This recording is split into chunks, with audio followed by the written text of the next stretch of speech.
YCP MLC Duvvada Srinivas ఇంటి ముందు high drama నడుస్తుంది. గత 2 రోజులుగా దువ్వాడ సతీమణి వాణి, ఆమె కుమార్తెలు తమ తండ్రి ఎమ్మెల్సీ దువ్వాడ తీరును తప్పుబడుతూ రచ్చకెక్కారు. దీంతో శ్రీనివాస్ ఇంటి వ్యవహారం మరోసారి రోడ్డున పడింది. టెక్కల్లోని అక్కవరం సమీపంలో జాతీయ రహదారికి ఆనుకుని ఉంటున్న ఆయన ఇల్లు, కార్యాలయం వద్దకు కుమార్తెలు రావడం, ఆయన తలుపులు తీయకపోవడంతో విషయం రచ్చకెక్కింది. దువ్వాడకి 2 కుమార్తెలు ఉన్నారు. తండ్రిని చూసేందుకు హైందవి, నవీన గురువారం సాయంత్రం ఆయన ఇంటికి వచ్చారు. ఇంటి తలుపులు తెరుచుకోలేదు. దీంతో అర్ధరాత్రి వరకు ఇంటి బయటే ఉండిపోయారు. గేటు కొట్టినా, కారు హారన్ మోగించినా దువ్వాడ స్పందించలేదు. ఇంట్లో తన తండ్రి దువ్వాడ ఉన్నప్పటికీ తెరవలేదని ఆవేదన వ్యక్తం చేస్తున్నారు కుమార్తెలు. లోపల ఉన్నప్పటికీ లైట్లు ఆర్పేశారని, కొన్ని వాహనాలు కూడా ఉన్నాయని చెబుతున్నారు. ఫోన్ చేసిన, మెసేజ్లు పంపించినా స్పందించలేదన్నారు. లోపల వైపు నుంచి తాళం వేసి గేట్లు తీయలేదని ఆరోపించారు. వేరొక మహిళ ట్రాప్ లో తమ భర్త ఉండడంతోనే ఈ పరిస్థితి దాపరించిందంటున్నారు దువ్వాడ భార్య వాణి. దువ్వాడ కుటుంబంలో చాలా కాలంగా వివాదం నడుస్తుంది. గత 1.5 ఏళ్లున్నరగా దువ్వాడ వేరుగా ఉంటున్నారు. ఎన్నికలకు కొన్ని రోజుల ముందే బయటపడింది. ఎన్నికల టైంలో భర్త పైన పోటీ చేసేందుకు దువ్వాడ భార్య సిద్ధమయ్యారు. వైసీపీ పెద్దలు వైవి సుబ్బారెడ్డి, తమ్మినేని సీతారాం, సిదిరి అప్పలరాజు అందరినీ కూర్చోబెట్టి సర్ది చెప్పారు. పార్టీ అధికారంలోకి వస్తే దువ్వాడ వాణికి ఎమ్మెల్సీ ఇస్తారంటూ హామీ ఇచ్చారు. పొలిటికల్ ఇష్యూ అలా ఉంటే దువ్వాడ శ్రీనివాస్ మరో మహిళతో ఉండడాన్ని జీర్ణించుకోలేకపోతున్నామంటూ ఆరోపిస్తున్నారు అతని కుటుంబ సభ్యులు. ఈ కారణాలతో దువ్వాడ ప్రస్తుతం ఉంటున్న ఇంటికి కుమార్తెలు వెళ్లినట్లు తెలుస్తోంది. ఆయన వచ్చి మాట్లాడకపోవడంతో నిరసనకు దిగారు. ఇప్పుడు వివాదం మళ్లీ మొదలైందని అంటున్నారు. కొన్నాళ్ల కిందట దువ్వాడ శ్రీను అక్కవరంలో ఇంటిని నిర్మించుకొని వేరే వ్యక్తితో ఉంటున్నారని ప్రచారం జరుగుతుంది. తమ సంగతేంటో తేల్చాలంటూ కుమార్తెలు నిలదీస్తున్నారు. ఈ వివాదంలో ఇంకా ఎన్ని మలుపులు చూడాల్సి ఉంటుందో అని సిక్కోలు జిల్లా వాసులు అంటున్నారు.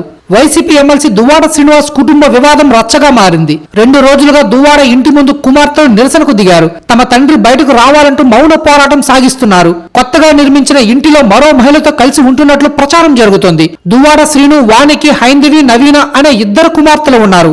ఇటీవల శ్రీను మరో మహిళతో ఉండడంతో తమ సంగతేంటో తేల్చాలంటూ కుమార్తెలు ఆందోళన నిర్వహించారు. దువ్వాడ శ్రీను ఇంటి ముందే కుమార్తెలు కారులో కూర్చొని ఉంటున్నారు. బయట నుంచి పిలిచినప్పటికీ సిబ్బంది గేటు తీయలేదు. దువ్వాడ కుటుంబంలో చాన్నాల నుంచి వివాదాలు ఉన్నాయని ప్రచారం జరుగుతున్నా తాజాగా అవి బయటపడ్డాయి. మా తల్లిదండ్రులకు చట్టపరంగా విడాకులు కాలేదని, తమ కుటుంబంలో కావాలనే దివ్వల మాధవి అనే మహిళ చిచ్చుపెట్టి బెదిరిస్తుందని ఆరోపిస్తున్నారు.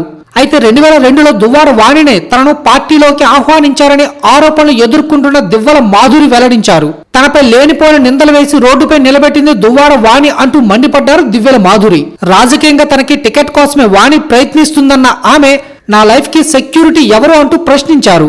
తాను ఇంకా దువ్వాడ శ్రీను పెళ్లి చేసుకోలేదని, తనకు దువ్వాడ ఫ్రెండ్, ఫిలాసఫర్, గైడ్ అంటుంది. సూసైడ్ చేసుకోవాల్సిన సమయంలో నన్ను ఆదరించి కేర్ టేకర్ గా దువ్వాడ శ్రీను ఉంటున్నారన్నారు ఆమె. నా మీద పడ్డ మచ్చ ఎప్పటికీ పోదు, నేను దువ్వాడ శ్రీనుతోనే ఉంటానంటూ స్పష్టం చేశారు. వాళ్ళిద్దరికి డైవర్స్ అయితే ఫ్యూచర్ లో ఏం జరుగుతుందో ఆలోచిద్దామంటున్నారు. ఇక దివ్వల మాధురి ప్రెస్ మీట్ తర్వాత మరోసారి దువ్వాడ శ్రీను తన ఇంటికి వెళ్లారు. భార్య వాణి, కుమార్తె హైందవి. శ్రీకాకుళం జిల్లా టెక్కల్లోని ఎమ్మెల్సీ దువ్వాడ శ్రీనివాస్ ఇంటి వద్ద తీవ్ర ఉద్రిక్త నెలకొంది. దువ్వాడ శ్రీనివాస్ కొత్త ఇంటిలోకి ప్రవేశించిన భార్య వాణి, కుమార్తె హైందవి గత 2 రోజులుగా ఇంట్లో వెళ్లేందుకు ప్రయత్నించిన తలుపులు తీయని దువ్వాడ శ్రీనివాస్ తలుపులు పగలగొట్టి ఇంట్లోకి ప్రవేశించారు తల్లి, కుమార్తెలు. దీన్ని తట్టుకోలేక ఎమ్మెల్సీ దువ్వాడ శ్రీనివాస్ వీరంగం సృష్టించారు. ఆయన్ను కలిసేందుకు వచ్చిన భార్య దువ్వాడ వాణి, కుమార్తె హైందవీలపై తీవ్ర స్థాయిలో ఆగ్రహం వ్యక్తం చేశారు. తీవ్రమైన పదజాలంతో ఆయన భార్య, కుమార్తెను తిడుతూ తన ఇంటి నుంచి వెళ్లిపోవాలని దాడికి ప్రయత్నించారు. ఈ సందర్భంగా ఘటనా స్థలాన్ని మోహరించిన టెక్కలి పోలీసులు అక్కడ ఉద్రిక్త పరిస్థితిని సర్దిదిద్దే ప్రయత్నం చేస్తున్నారు. ఇది విషయం. ఇలాంటి మరెన్నో లేటెస్ట్ అప్డేట్స్ కోసం మన ఛానల్ ని సబ్స్క్రైబ్ చేసుకుని పక్కనే ఉన్న బెల్ ఐకాన్ ని ప్రెస్ చేయండి. Thanks for watching.